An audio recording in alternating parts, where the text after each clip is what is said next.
Hi, Priya. Hi. I wanted to ask you a question about a very common problem. That is, like a lot of work around the world is happening in remote or hybrid style. Now, it's a very common issue that managers are facing, that many people in the teams do not want to come on the videos. So, how do you think this can be dealt with? I think in almost in every team that I'm working with, this is quite a challenge where Yeah, we get people to be on video and from a senior team to an execution team, this is still a challenge. yeah, yeah.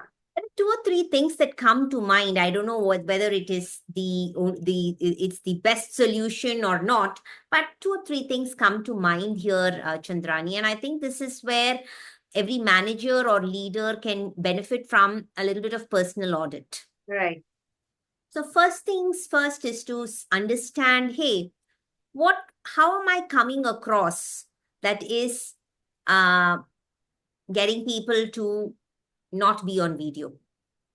So is my style, for example, always punitive in nature? Am I always finding fault that people want to just cover? They don't want to be visible. yeah, So reflecting on what is your most commonly your first style of whenever you get into a team setting, is it punitive or is it embracive? right. Are you encouraging people enough, or are you it's all about you and your agenda? So Yeah. a little bit of personal audit or reflection on what's really is, how am I coming across, that is causing all of these behaviors which are not really very great, because every person, nobody wants to speak to a blank screen. Just like we say in a physical environment, I don't want to speak to a wall, I want to speak to human beings. And here in a virtual world, it's all the various styles that show our faces, and we want to see it as live, as energetic, and as filled with different emotions. But Yeah. still, if you're not getting it, then it's important to do a personal audit to check how am I coming across that is causing this.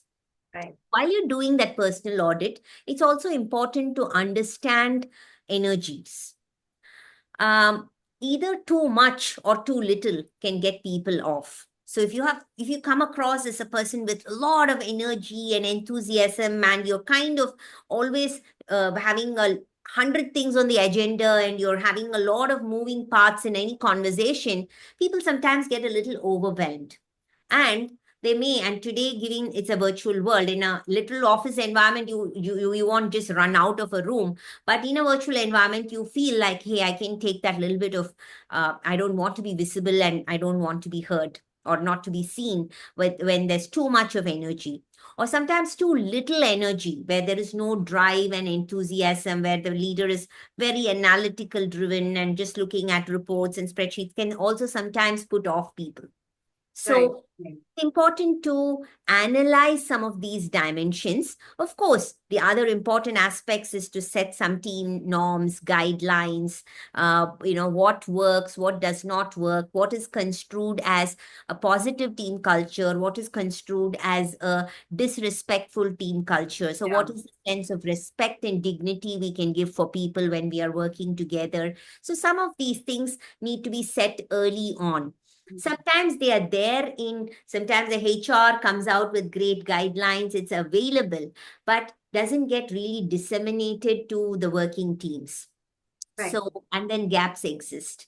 So, it's important that there is some level of training and dissemination of this kind of norms and guidelines to managers and their teams. That needs to be done. But while that is done, and at the same time, if this issue still exists, do a personal audit and to say, what is causing this? How am I coming across? And how should I come across? So, how can I be a magnet for talent, and how can I have that energy, the right energy and the right level of resonance for people to stay connected, to be there, and and we all respect each other, bond well, and bind, and then we get results well. So those are some things to think about. Another important aspect is in a virtual environment is every leader or manager needs to learn the art of facilitation. Yeah. And there is a group of people, each sitting with their own different environments.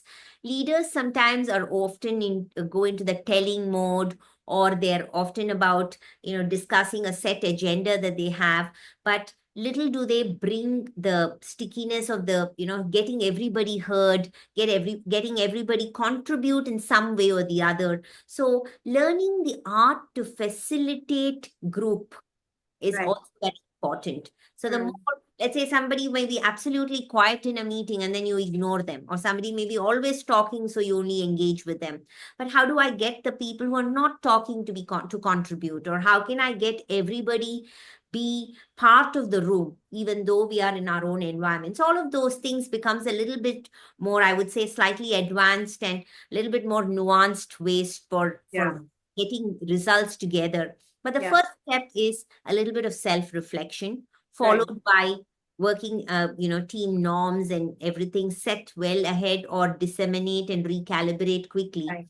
And then, of course, learning this art of facilitation. And, you're really not facilitators or trainers out there, but still, it's important for every manager in the virtual environment to learn how to balance this articulation, bringing the group together. It becomes a little bit of additional skills to learn, which is Right. important for, Yeah. for Yeah. groups to achieve together in a virtual environment. True. True.